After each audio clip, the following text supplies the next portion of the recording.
The courtroom is tense, and so is Diddy. The courthouse atmosphere right now, unbearable.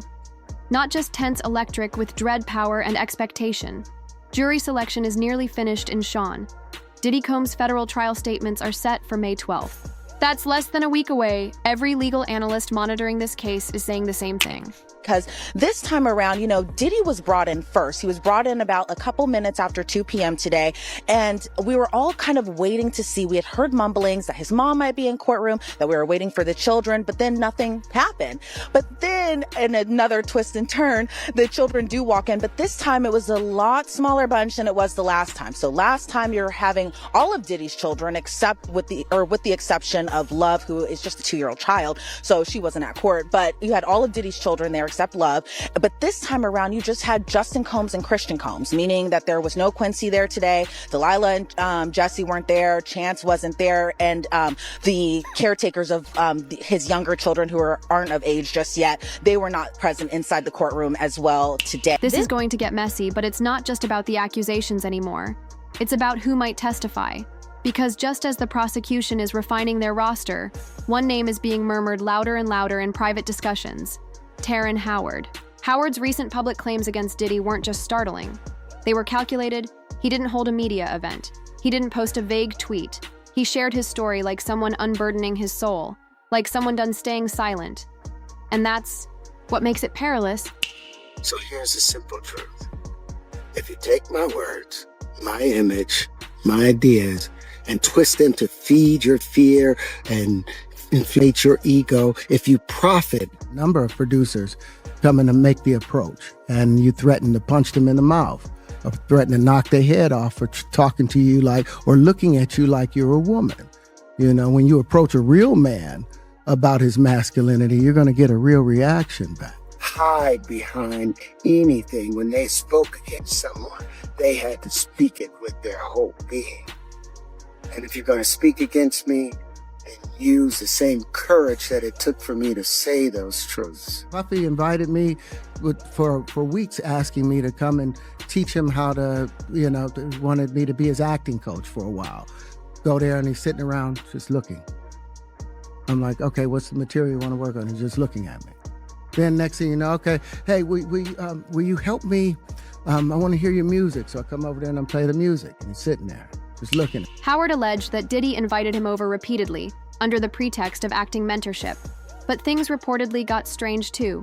Intimate. Too suggestive. Howard stopped it, and now that small detail, just a few sentences from one of Hollywood's most esteemed actors, has the power to sway this entire trial. Disgraced hip-hop mogul Sean Diddy Combs back in court today. The rapper appearing in a beige smock and pants for his pretrial hearing. Federal prosecutors are saying that they were on track to disclose all of the available evidence to the defense by the end of the year. Well, Diddy has been held at the Metropolitan Detention Center in Brooklyn following his arrest in September in a federal sex trafficking case.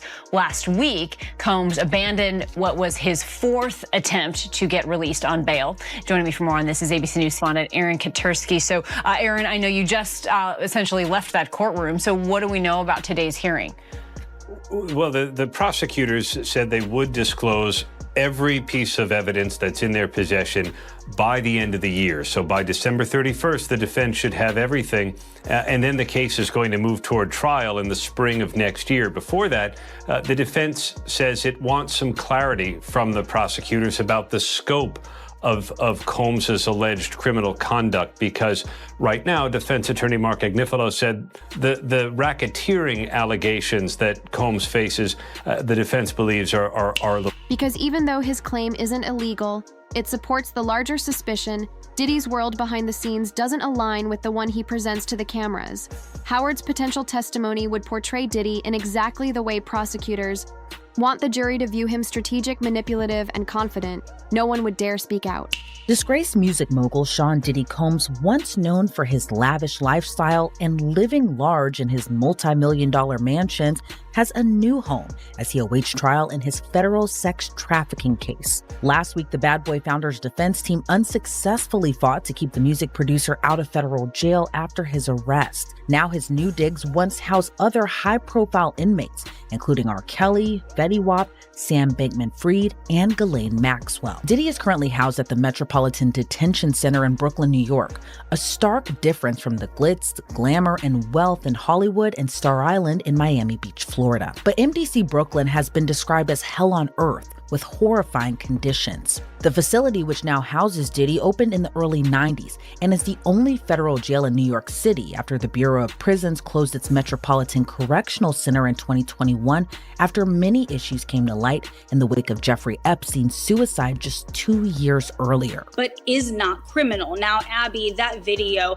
that you just spoke about was a few months ago when our team broke this disturbing video of Diddy violently assaulting his ex-girlfriend, Cassandra Ventura, better known as the singer, her stage name, Cassie. Now, up until this point, when we broke this video, Diddy had denied the allegations against him. Cassie is one of 10 civil suits against Diddy, 9 of which he is accused directly of sexually assault. Up until that video, he denied everything. After that video came out, he changed his tone. He apologized for his conduct in that video. But I have to tell you, Abby, just as of last week, a former member of Danity Kane, which was one of the bands from Making the Band, Diddy's show that was on MTV, she sued him for sexual assault and other disturbing allegations, and he denied that. So he continues the denials, and he still maintains his innocence, even though he has been arrested. Until now. And let's be honest, if Howard takes that witness stand, this trial shifts from legal drama to public spectacle. The moment Terrence Howard's name started circulating. Legal circles, Diddy's defense team went into overdrive. No one saying, it allowed, but you can sense the fear in the air.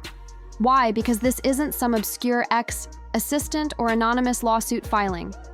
This is Terrence A-list renowned untouchable, and he's not suing. He's not after money. They came inside the courtroom, and again, this was after Diddy was already sitting down at the defense table.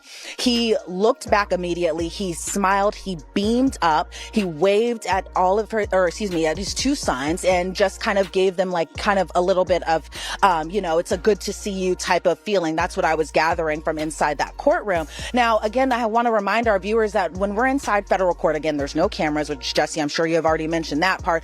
But, even for us journalists, with the exception of some who get a special permission of that, we just are relying on a notebook, a notepad, a pen, a pencil in order to kind of take notes to see what is all going on. I can't even take my Apple Watch inside that courtroom whenever there's a hearing. I have to turn that in. I have to turn my laptop in. Of course, I have to turn my phone in. So we're kind of just eye-watching everything that's going on. Now, when Christian and Justin came inside that courtroom, they were actually sitting just right across from me over on the left side of the gallery. So what I was seeing from both of his sons was a little bit of leg shaking, what I perceived to be a little prayer right before the hearing had actually started as well too. But again, I think their focus was maintaining a good face for their father, being supportive of their father, which you expect at this point because they've attended pretty much all of the hearings so far, with the exception of that emergency hearing that happened, I believe, back in October now.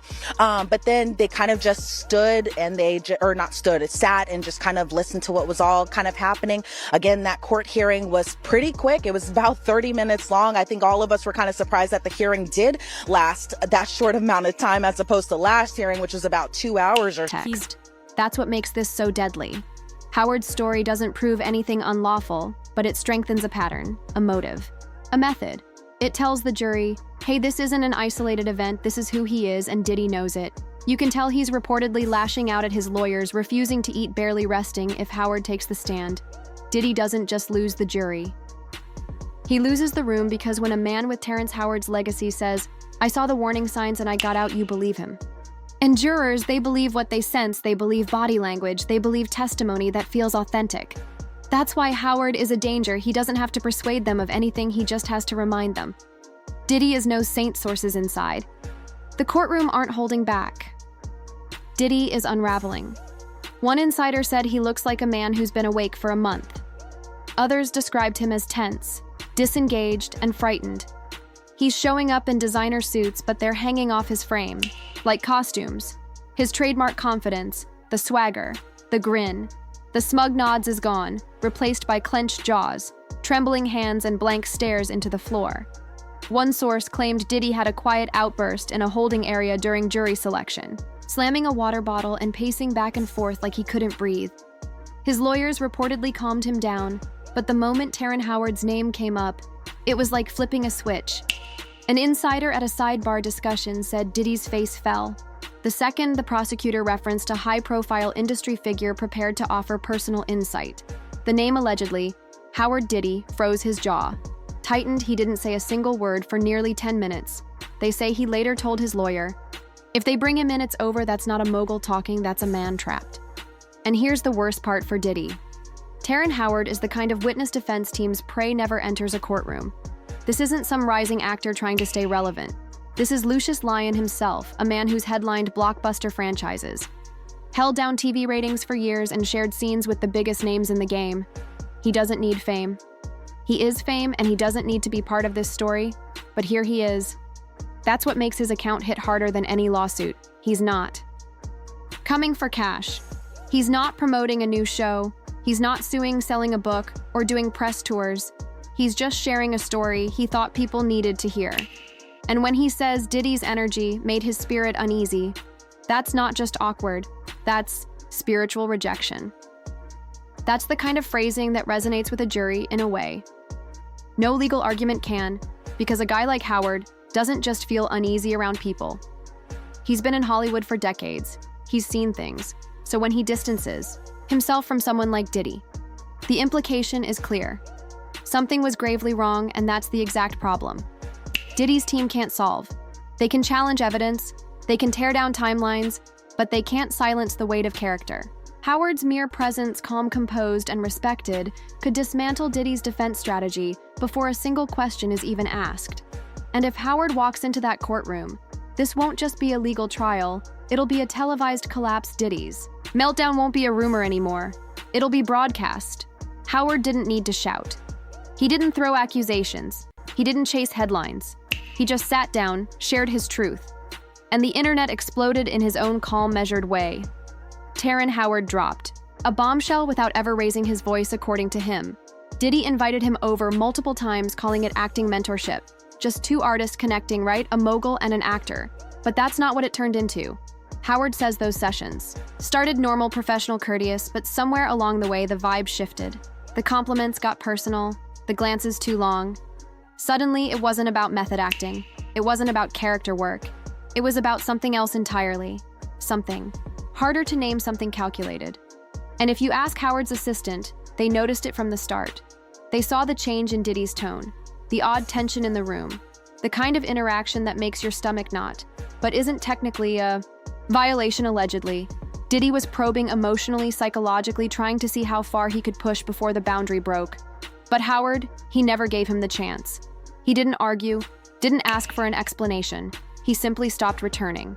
The calls, he stepped away from the connection completely, and for years he said nothing. No expose, no rant. He just vanished from Diddy's orbit. That silence said everything. And now with the trial approaching, Howard has stepped into the spotlight. Not with vengeance, but with clarity. He isn't claiming Diddy committed a crime against him. He's not seeking restitution.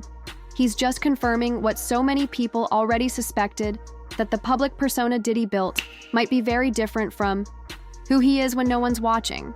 When a man like Howard, an A-lister with nothing to gain, says, "I didn't feel secure," you listen, because that's not tabloid fodder. That's a red flag waving in broad daylight. And once that story hit the airwaves, people stopped wondering if Diddy had crossed the line. They started asking how many times Diddy's legal team is struggling. What started as murmurs has become a full-on federal assault. His name has been linked to dozens of allegations, civil suits, federal investigations, now a massive criminal case where prosecutors aren't just accusing, they're outlining a pattern, a lifestyle, a strategy. The charges he's facing aren't minor. These are decades, spanning high-stakes accusations tied to racketeering, coercion, and a system of power that prosecutors say he used to intimidate and isolate. This isn't just one person's word against another. This is a network of stories aligning with eerie precision. Diddy has pleaded not guilty, he's lawyered up, he's got a defense team made of steel. But here's what's clear. This is no longer about just defending the music mogul's name. This is about protecting an empire from collapse. And if even one of those stories sticks in the jury's mind, if even one witness feels authentic, that's all it takes. Howard's testimony, if it happens, won't just be a moment in court. it'll be. The spark that lights the fuse as soon as Terrence Howard's interview aired, social media ignited like wildfire. Fans were shocked. Industry insiders went quiet, and everyone from morning talk shows to late-night hosts suddenly had an opinion. But this wasn't just another viral headline. This was a shift, because when someone like Terrence Howard, calculated, polished, notoriously private, goes public with an experience that left him spiritually shaken, the silence around Diddy begins to feel like complicity. And the public noticed people weren't just listening, they were connecting dots. Comment sections filled with timelines, speculations, and receipts. Reddit threads resurfaced. Old,